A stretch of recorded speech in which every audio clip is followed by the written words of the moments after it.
Hi, my name is Matej Kalan and I'm a digital strategist here in my hometown of Kranjska Gora. So what we're going to do today, we're going to take a look at what our digital efforts were in the past and what our vision for the future is. As we all know, the only constant in our life is change, and the change is digital. So let's take a look. The first efforts we did were in the tourism sector. We went completely from the traditional kind of marketing into the digital one, and that turned out to be a huge success for us. And a lot of other destinations throughout Slovenia are now following the path of Kranjska Gora. And our next effort, where we want to improve the lives of the local population to make living here in Kranjska Gora even better, is something that I'm going to talk about right now. So how can digitalization actually help? It can help a lot with the IoT technology. IoT technology is something that can be, our technology devices can be connected to the internet, and we can monitor them remotely, and then control some things remotely as well through them. And in the age of high-speed internet connections, these things can be done relatively easy. So let's take a look in some of the areas where IoT technology can be implemented. One of those areas is traffic. Then we have street lighting, utilities, security, environment, and at the end we need an information center where we gather all that data. So in the traffic area, we can monitor parking lot occupancy, and we can monitor traffic density.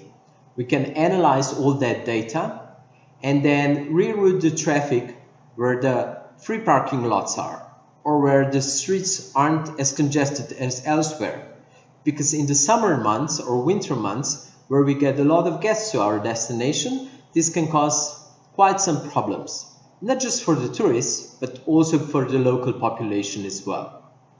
And through IoT technology, let's say we have some parking lots on the other side of the town that are occupied and where most of the guests want to go.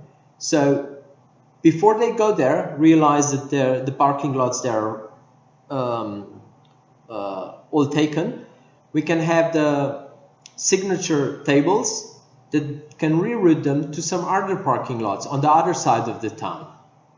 This way, we reduce the congestion and we reduce the time of them getting to the empty parking lots as well. And they will have more time to enjoy our beautiful scenery here. And then street lighting. Most of the lights nowadays are changing into the LED lights, because LED lights are way less power consuming, and this way they have less impact into to the environment.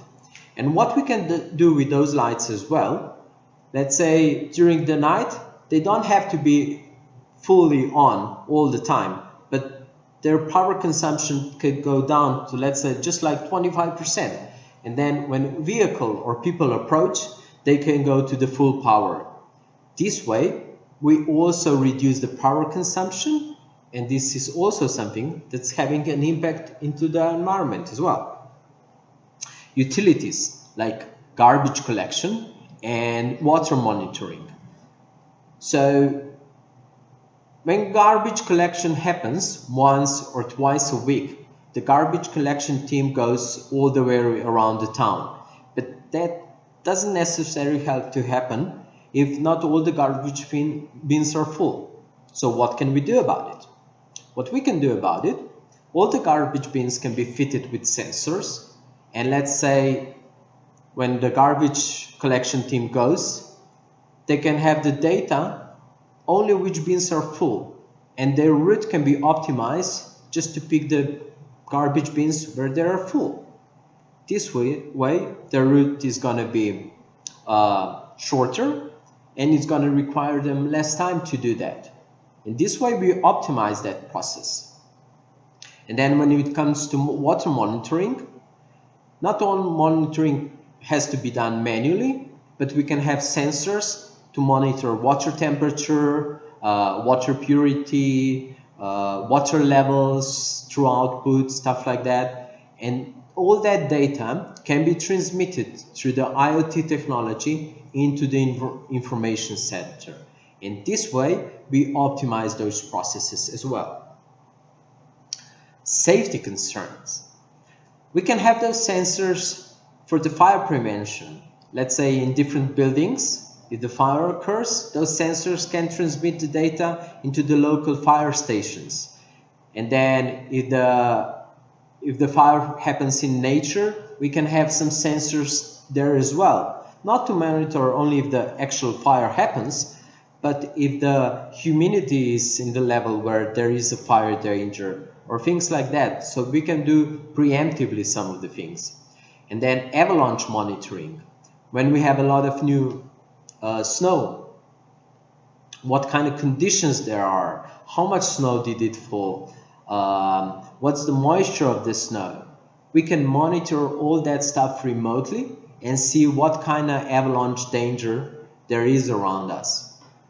Flood prevention, monitoring the river levels, road monitoring, and then when we have some kind of public events, we can monitor those events through the sensors or cameras to get better safety for our guests as well.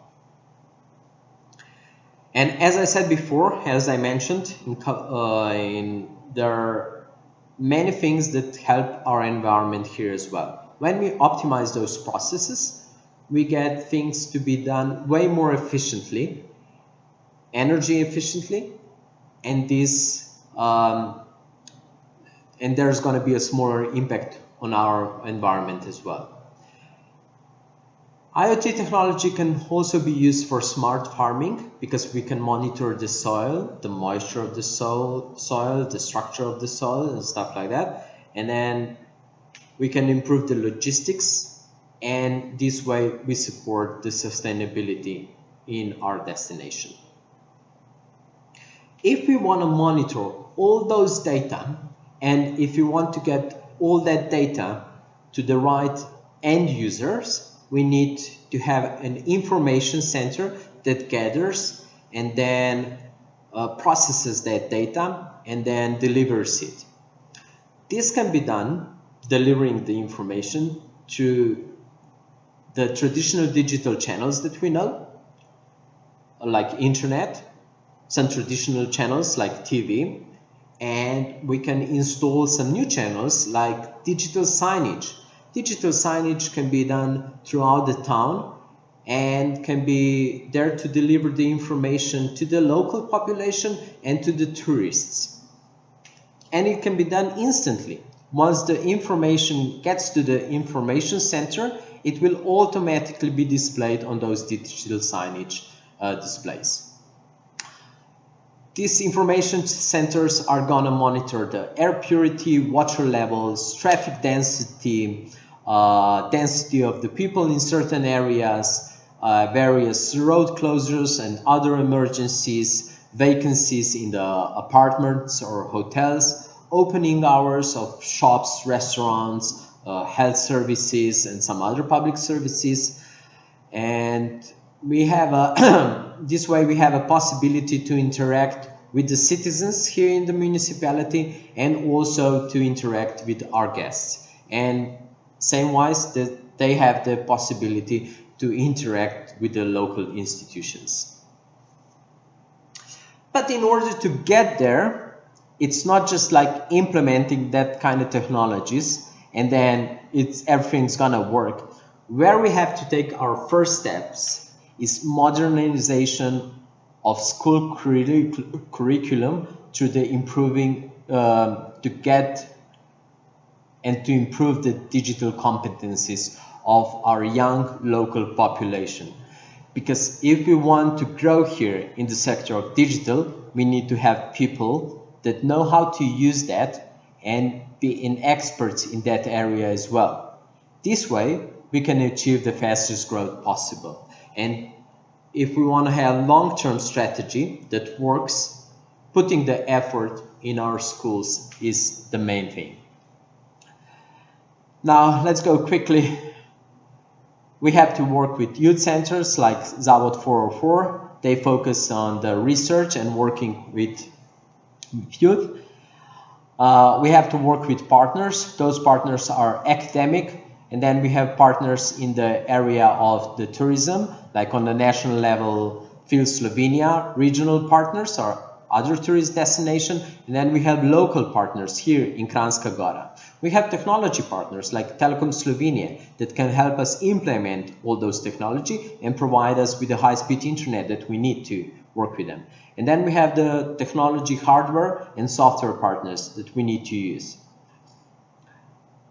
Financing. Financing can be done through EU funds, some commercial activities that can come from this, and then sponsorship.